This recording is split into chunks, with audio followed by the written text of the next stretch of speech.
제가 갈릴리 헌신 예배, 우리 갈릴리 아침마다 일찍 나와서 이렇게 찬양으로 헌신하는 갈릴리를 위해서 큰 박수 해주시기 바랍니다.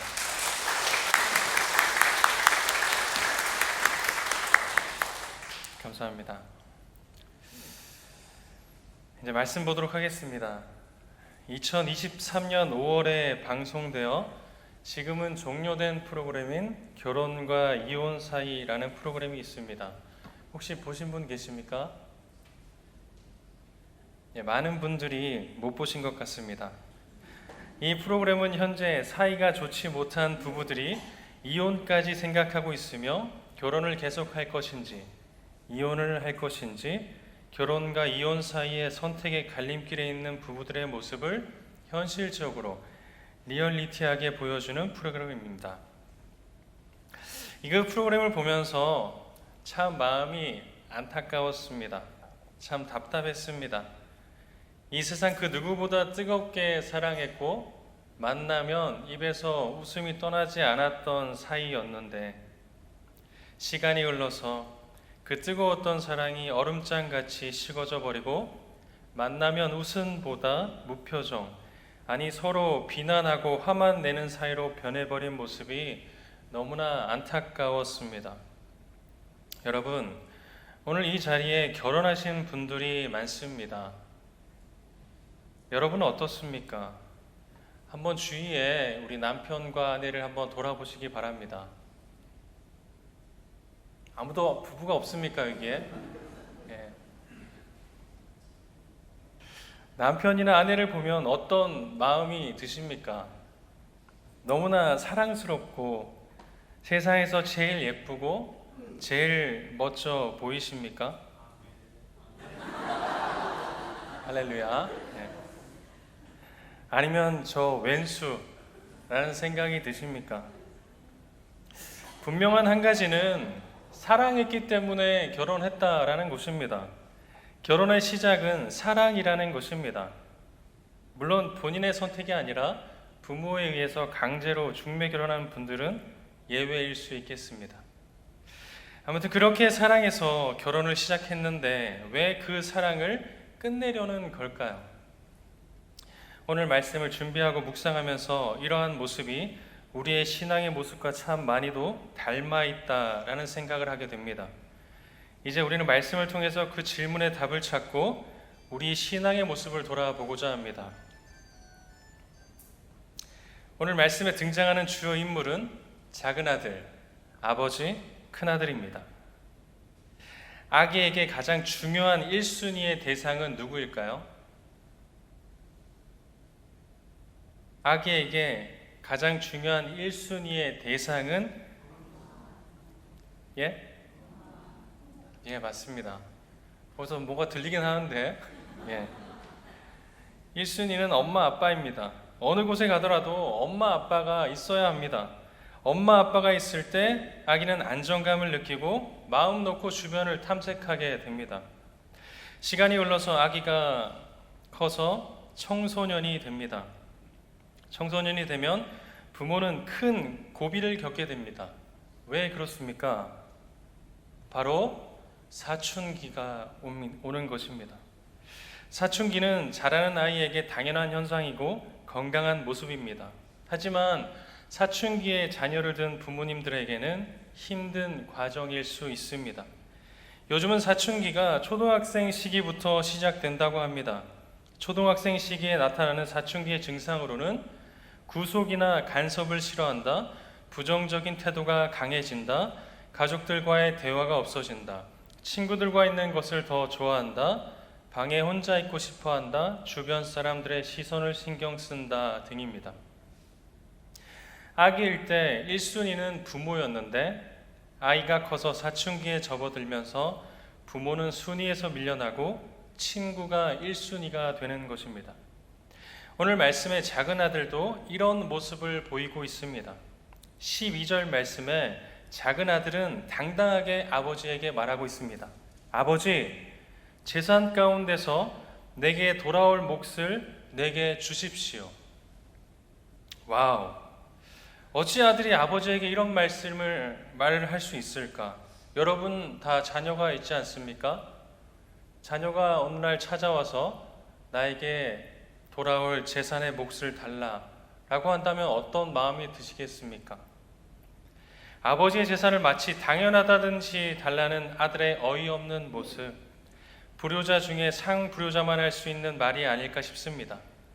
작은 아들이 왜 이런 말을 했을까? 작은 아들에게 1순위는 아버지가 아니었습니다. 아버지를 떠나 도시의 친구들과 함께 화려한 인생을 살고 싶었기 때문입니다. 도시로 떠난 작은 아들은 친구들과 함께 즐거운 시간을 보냅니다. 그렇게 방탕한 생활로 아버지의 돈을 낭비하게 되고 얼마 지나지 않아서 돈이 다 떨어집니다. 엎친 데 덮친 격으로 그 지방에 흉년까지 들게 됩니다. 작은 아들은 이제 거지 중에 아주 상거지가 되어버립니다. 배가 고파 먹고 살고자 돼지 치는 일을 합니다. 돼지를 치다가 하도 배가 고파서 돼지가 먹는 사료를 보고 먹고 싶다라는 생각까지 하게 됩니다. 그때 작은 아들은 아버지를 떠올리게 됩니다. 성경은 아버지를 떠올린 것을 17절 말씀에 스스로 돌이켰다고 기록하고 있습니다. 새 번역에서는 그제서야 제정신이 들었다고 기록합니다. 정신을 차린 작은 아들은 자신이 아버지에게 한 짓이 큰 죄임을 깨닫게 됩니다. 그리고 더 이상 아들의 신분이 아니어도 좋으니 품꾼의 신분이라도 아버지 곁에 있고 싶다고 생각합니다. 그렇게 작은 아들은 아버지가 계신 집을 향하여 걷기 시작합니다. 이제 아버지의 모습을 보고자 합니다. 아버지는 자신에게 내게 돌아올 몫의 재산을 달라는 작은 아들의 말에 마음이 아팠습니다. 그러나 말릴 수 없을 만큼 작은 아들이 제정신이 아니었기에 그냥 작은 아들의 말대로 해줍니다. 아버지는 작은 아들이 돈을 가지고 신나게 웃으며 집을 나서는 모습을 본 뒤로 하루도 마음이 편할 날이 없었습니다. 작은 아들이 걱정되었기 때문입니다. 밥은 잘 먹고 있을까? 잠은 잘 잘까? 아프지는 않을까? 수많은 걱정으로 잠을 제대로 이룬 적이 없습니다. 그러던 어느 날 집 문 옆 의자에 앉아서 밖을 보던 중에 저 멀리서 한 사람이 오는 것을 보았습니다. 처음엔 멀리 있기에 누군지 알아보지 못했지만 그가 가까이 올수록 아버지 눈가에 눈물이 맺히기 시작합니다.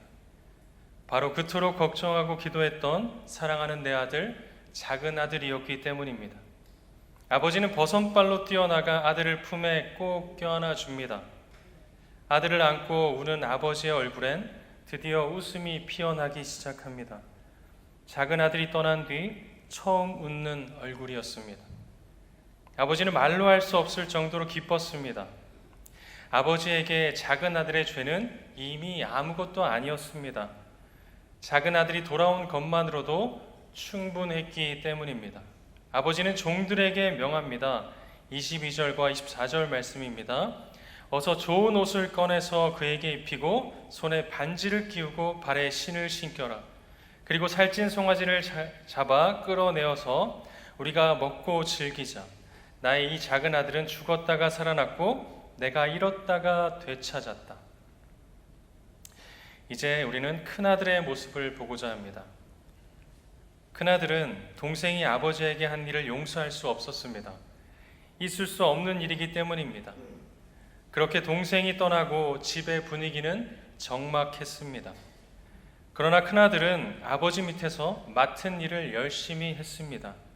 그렇게 시간이 흘러 밭에서 일을 하고 돌아오는데 집에서 음악 소리와 춤추며 노는 소리가 들렸습니다. 종을 불러 물어보니 종이 말하기를 아우님이 집에 돌아왔습니다. 건강한 몸으로 돌아온 것을 반겨서 주인 어른께서 살찐 송아지를 잡으셨습니다. 그 소리를 듣는 순간 큰아들은 화가 머리 끝까지 났습니다. 집에서 잔치가 벌어지고 있는 꼴을 도저히 볼 수가 없었습니다. 큰아들은 집에 들어가고 싶은 생각이 없었습니다. 아버지가 큰아들이 돌아올 시간이 되었음에도 돌아오지 않자 밖으로 나갔습니다. 나가보니 큰아들은 마당에 있었습니다. 큰아들이 화가 나 있는 모습에 아버지가 달래봤지만 소용이 없었습니다. 큰아들은 아버지에게 격분하며 말합니다. 29절 30절 말씀입니다. 나는 이렇게 여러 해를 두고 아버지를 섬기고 있고 아버지의 명령을 한 번도 어긴 일이 없는데 내게는 친구들과 함께 즐기라고 염소 새끼 한 마리도 주신 일이 없습니다. 그런데 창녀들과 어울려서 아버지의 재산을 다 삼켜버린 이 아들이 오니까 그를 위해서는 살찐 송아지를 잡으셨습니다. 큰아들의 말을 들은 아버지의 마음은 찢어질 듯 아팠습니다. 아버지는 큰아들에게 말했습니다. 31절 32절 말씀입니다. 얘야, 너는 늘 나와 함께 있지 않느냐? 또 내가 가진 모든 것은 다 내 것이 아니냐? 너의 이 야우는 죽었다가 살아났고 내가 잃었다가 되찾았으니 즐거워하고 기뻐하는 것이 마땅하지 않겠느냐? 이렇게 오늘 말씀의 큰 이야기는 끝이 납니다. 저는 오늘 말씀을 조금 다른 시각으로 보고자 합니다. 작은 아들과 큰 아들, 이 두 등장인물의 이야기가 마치 하나의 이야기인 것처럼 말입니다. 다시 말해서 작은 아들과 큰 아들 두 인물로 각각 나누어진 이야기가 아니라 마치 한 사람의 일생에서 일어나는 삶의 이야기로 보고자 하는 것입니다. 여러분은 어떻게 믿음을 가지게 되었습니까? 저마다 이유와 사정, 상황들이 있을 것이라 생각합니다. 우리의 믿음은 예수를 그리스도라 고백하는 것입니다. 그러나 믿음이 없을 때에도 예수가 그리스도이심은 변함이 없습니다. 내가 믿고 고백하느냐, 하지 않느냐의 차이만 있을 뿐입니다. 주님은 언제나 그리스도, 우리의 구주로 늘 서 계십니다.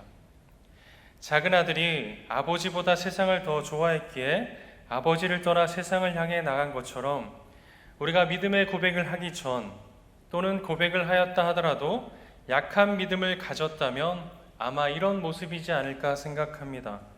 아버지보다 세상 것을 더 사랑하는 모습입니다.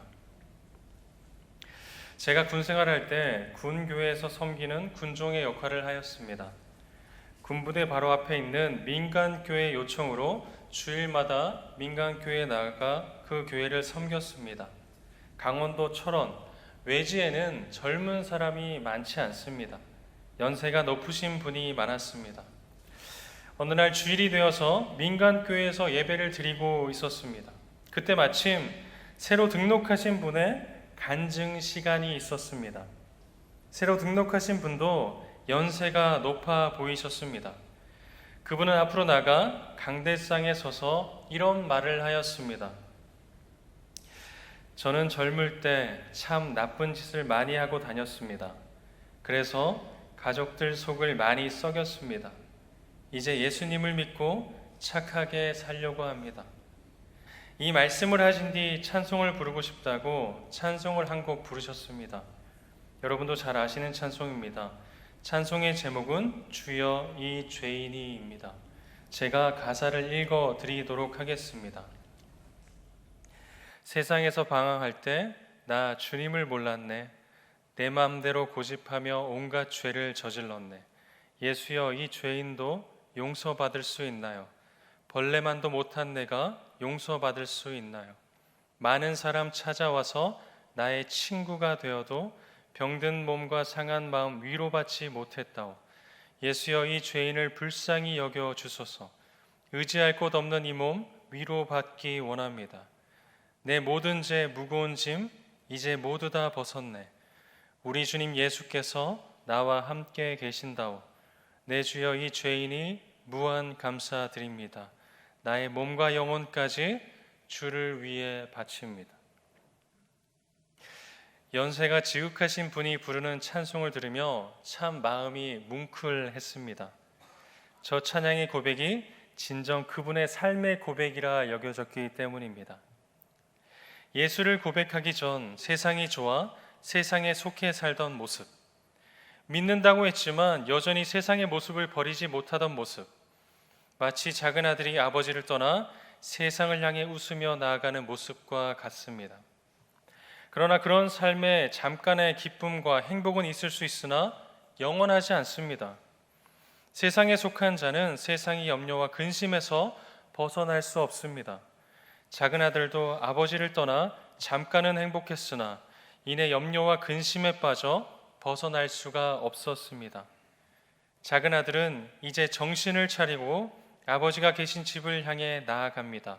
그리고 아버지의 따뜻한 사랑의 품 안에서 아버지와 함께 영원한 행복을 누리게 됩니다. 오늘 이 예배 자리에 계신 분들은 나이가 중년이신 분들도 많고 연세가 높으신 분들도 많이 있습니다. 교회가 다닌 연수가 많은 분들입니다. 이분들과 대화를 해보면 공통적인 부분이 있습니다. 젊을 땐 하나님을 향한 뜨거운 열정의 사람이었다라는 것입니다. 어떤 수고나 어려움도 마다하지 않고 교회 일을 위해, 주님의 일을 위해 시간과 가진 것을 내어드리는 헌신의 사람, 열정의 사람이었다라는 것입니다. 어떻게 이렇게 열정의 사람이 될 수 있었을까? 이것은 마치 작은 아들이 아버지 집으로 돌아와 아버지의 품 안에서 행복을 누리는 것처럼 하나님 아버지의 사랑으로 자신의 것을 헌신할 수 있는 뜨거움을 간직한 열정의 사람이었다라는 것입니다. 나를 향한 하나님의 그 사랑과 큰 은혜를 알기에 열정의 사람이 될 수 있었던 것입니다.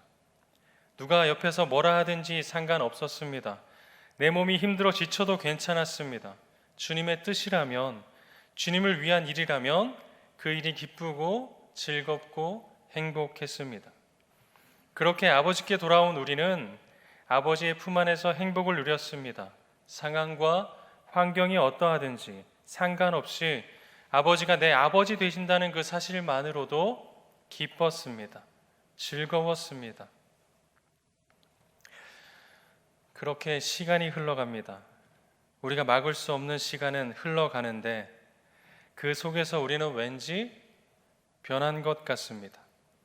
주님을 향한 열정의 사람이었는데 아버지가 내 아버지 되신다는 사실만으로도 충분했는데 이제는 아닌 것 같습니다. 흘러가는 시간 속에서 우리는 어쩌면 작은 아들에서 큰 아들의 모습이 되어버린 것은 아닐까. 아버지가 옆에 계시지만 기쁘거나 즐겁지 않습니다. 아버지의 일을 하지만 내 속에 행복은 없습니다. 세상의 많은 교회들과 교인들이 큰아들의 모습이지 않을까 생각합니다. 하나님과 함께 한다고 말합니다. 하나님이 아버지 되신다고 말합니다. 예수가 그리스도라 고백합니다. 그러나 정작 그 사실로 인한 기쁨과 감격은 사라져 버렸습니다. 말과 고백만 난무하는 교회와 성도만 있을 뿐입니다. 여러분, 나의 신앙은 지금 어디에 있는지 살펴보아야 합니다. 앞서 말씀드린 결혼과 이혼 사이에서 결혼을 할 땐 서로 만나 함께함이 영원한 행복과 기쁨이 될 것이라 맹세합니다. 다른 어떤 조건이나 환경이 아닙니다. 사랑하는 사람과 함께하는 것 그 자체가 행복이었습니다. 그러나 시간이 지나 변해버린 부부는 이제 서로를 향한 비난과 경멸, 무관심과 분노만 남아있는 이혼을 앞둔 부부가 되기도 합니다. 이처럼 지금의 나의 신앙생활은 어디쯤에 있을까? 작은 아들과 큰 아들 사이 그 어디쯤에 있을지 우리는 곰곰이 생각해 보아야 하는 것입니다. 하나님을 향한 뜨거운 열정과 기쁨과 감격, 행복이 있는가? 아니면 무뎌지고 무감각해져 버렸는가? 나의 신앙은 그 사이 어디쯤에 있을까? 돌아보고 점검해 봐야 하는 것입니다. 이제 말씀을 맺고자 합니다. 여러분, 단순히 우리가 시간이 지난다고 해서 사람이 다 변한다는 것은 아닙니다. 시간이 지날수록 더욱 깊어지는 사람도 있습니다. 니마 그 강을 건너지 마오라는 영화가 있습니다. 2014년에 개봉한 영화입니다. 등장인물로는 99세 할머니와 98세 할아버지가 나옵니다. 나이가 들면 사랑이 식는다. 사랑은 변한다. 나이가 들면 그러는 것이 당연하다라고 생각하시는 분들은 이 영화를 꼭 보시기 바랍니다. 할아버지와 할머니는 나이는 숫자에 불과함을 증명하듯이 서로 너무나 사랑하고 아껴주며 장난도 치시면서 신혼부부 못지않게 행복하게 사는 모습이 고스란히 담겨 있습니다. 우리가 변하는 것을 시간 때문이라 핑계해서는 안 됩니다. 세월 때문이라 변명해서는 안 됩니다.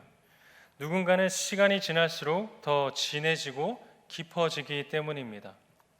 우리가 변하는 것은 다른 이유가 없습니다. 내가 변했기 때문입니다.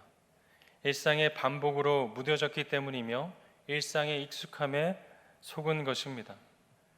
사랑하는 주님이 계시고 사랑하는 내 아내, 사랑하는 남편이 옆에 있음에도 내가 변했기 때문에 일상의 반복, 일상의 익숙함에 속아 지금 옆에 있는 사람의 소중함을 잃어버린 것입니다.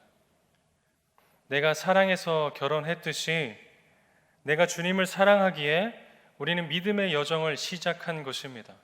주님과 동행하며 살겠다고, 주님께 내 생명 다 드리겠다고 그렇게 다짐하며 시작했습니다. 그러나 무뎌짐과 익숙함으로 인해 사랑을 잃어버리게 된 것입니다. 사랑, 그 시작을 잃어버린 그리스도인들에게 남은 것은 속이 빈 껍데기일 뿐입니다. 종교 행위만 남은, 부부로서의 법적 효력만 남은, 속은 빈 껍데기만 남은 것입니다. 요한계시록 2장 4절 말씀입니다. 그러나 너를 책망할 것이 있나니 너의 처음 사랑을 버렸느니라. 지금 우리가 교회에서 열심히 봉사하고 교회 일을 한다고 하지만 하나님을 향한 사랑을 잃어버린 우리에게 그것은 오히려 책망의 일이 됩니다. 하나님을 사랑하지 않으면서 하는 일은 다 자신을 위한 일이 되기 때문입니다. 큰아들도 아버지와 함께 있으면서 일을 열심히 했습니다. 그러나 그 일이 아버지를 위한 일이라기보다 자신을 위한 일이었습니다. 아버지가 바로 옆에 있음에도 아버지보다 자신의 일을 했습니다. 그렇기에 자신을 알아주지 못하는 아버지가 서운하고 못마땅하기에 작은 아들이 돌아왔음을 기뻐하는 잔치 자리에 참여하지 못하는 것입니다. 아버지의 뜻과 마음을 모르기 때문입니다. 큰아들은 아버지와 함께 있었지만 아버지와 함께 한 것이 아니었습니다. 여러분, 신앙의 여정에서 우리는 작은 아들의 모습과 큰아들의 모습을 다 가질 수 있습니다. 저는 여러분의 신앙의 여정이 작은 아들의 모습, 즉 작은 아들 이야기로 끝맺기를 바랍니다. 아버지 집으로 돌아온 아들, 이제 아버지와 함께 행복을 누리며 사는 해피엔딩의 스토리로 변하지 않고 주님 만날 때까지 계속 그 이야기를 써내려 가시길 바랍니다. 간절히 바라기는 작은 아들 이야기 후에 이어지는 큰아들의 모습이 우리의 후속편의 이야기가 되지 않기를 바랍니다.